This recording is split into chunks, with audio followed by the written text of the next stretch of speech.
ایک دن پیغمبر اکرم نے ایک دلچسپ سوال جبریل سے پوچھا۔ جبریل سے کہا کہ اے جبریل، مجھے بتاؤ کہ کیا فرشتے انسانوں کی طرح کبھی ہنستے بھی ہیں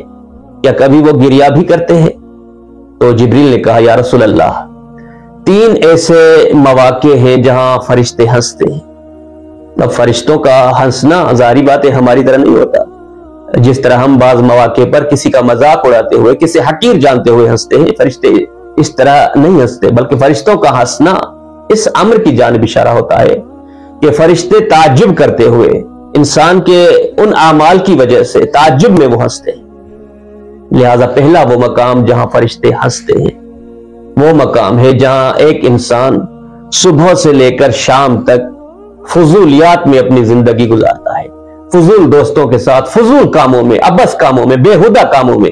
اور جب مغربین کی نماز کا وقت ہوتا ہے تو وہ نماز کو ادا کرنے کے بعد پھر سے انہی فضول کاموں میں مشغول ہو جاتا ہے۔ تو یہاں پر فرشتے ہنستے ہیں تعجب کرتے ہوئے کہ اے بندے خدا، صبح سے لے کر شام تک فضول کاموں میں تو اپنا وقت تباہ و برباد کر دیا، فضول دوستوں کے ساتھ، نماز کو پڑھنے کے بعد بھی تم انہی فضول کاموں کو جاری رکھ رہے ہو۔ یا خدا نے تمہیں عقل نہیں دی اپنے آخرت کا، اس زندگی کا جو ہمیشہ ابدی زندگی ہے، اس کے بارے میں کوئی عمل انجام کیوں نہیں دیتے؟ ایسا کوئی کام کیوں نہیں کرتے جس سے تمہیں بھی فائدہ ہو، دوسروں کو بھی فائدہ ہو؟ یہ وہ پہلا مقام ہے جہاں پر فرشتے تعجب سے ہنستے ہیں۔ اور دوسرا وہ مقام جہاں پر وہ کسان جو اپنی زمین پر کام کر رہا ہوتا ہے لیکن وہ موقع کا فائدہ اٹھاتے ہوئے دوسرے کی زمین کے تھوڑے سے حصے کو اپنی جانب قرار دے دیتا ہے، یا دوسروں کے پانی کو اپنی زمین میں جاری کر دیتا ہے تاکہ اس کے محصول میں اضافہ ہو۔ تو یہاں پر بھی فرشتے ہنستے ہیں، ہنس کر کہتے ہیں کہ اے بندے خدا، اپنی زمین سے تیرا پیٹ نہیں بھرا اور دوسروں کی زمین کی جانب جھانک رہے ہو، دوسروں کے حق کو کھا رہے ہو۔ جب تمہاری اتنی زمین تھی، اتنا محصول تھا، وہاں سے تمہاری حرص و لالچ جب ختم نہیں ہوئی تو یہ تھوڑا سا پانی اگر دوسروں کا چوری کر کے اپنی زمین کی طرف بھیج رہے ہو، اس تھوڑے سے پانی کی وجہ سے اپنے حلال رزق کو، حلال روزی کو حرام میں تبدیل کر رہے ہو۔ چھوٹی سی غلطی انسان کو کہاں سے کہاں پہنچا دیتی۔ یہ وہ دوسرا مقام ہے جہاں حرص و لالچ کو، انسان کی حرص و لالچ کو دیکھ کر فرشتے تعجب سے ہنستے ہیں کہ جو تم حرص کر رہے ہو، اپنی حلال روزی کو تھوڑی سی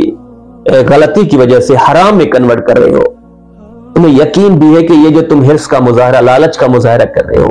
یہ محصول، یہ گندم، کیا تمہیں یقین ہے کہ تمہیں نصیب بھی ہوگی یا نہیں؟ اللہ اکبر۔ اور فرمایا تیسرا وہ مقام جہاں پر فرشتے تعجب سے ہنستے ہیں، یہ وہ مقام ہے جہاں ایک بد حجاب عورت جس نے اپنی جوانی میں، اپنی زندگی میں کبھی حجاب نہیں کیا، مردوں کے ساتھ رفت و آمد، یہ عورت جب مرتی ہے تو اس کے ورثاء، اس کا شوہر، بھائی، دیگر جو ورثاء ہیں، نہایتی اچھے اہتمام کے ساتھ غسل و کفن دے کر جب دفن کرنے جاتے ہیں تو وہ معیار دیکھ کر فرشتے ہنستے ہیں کہ اے اس عورت کے وارثوں، ہمیں تمہاری غیرت پر ہنسی آ رہی ہے کہ جب یہ عورت جوان تھی، زندہ تھی، جذاب تھی، تب تمہاری غیرت کہاں گئی کہ بد حجاب ہو کر لوگوں کے درمیان جاتی تھی، وہاں تم خاموش تھے۔ لیکن جب مر چکی ہے، روح نکل چکی ہے، جب اس کی جانب کوئی دیکھنے کے لیے تیار نہیں، قباحت سے لوگ اسے دیکھ رہے، اب نہایتی اہتمام کے ساتھ اسے کفن پہنایا گیا کہ اس کے بال بھی باہر نہ نکلے، اس کے جسم کی جانب کوئی نہ دیکھے۔ اب کیا فائدہ؟ جب زندہ تھی تب تم نے غیرت کا مظاہرہ نہ کیا، اب جب مر چکی ہے اب غیرت کا مظاہرہ کرنے کا کوئی فائدہ نہیں۔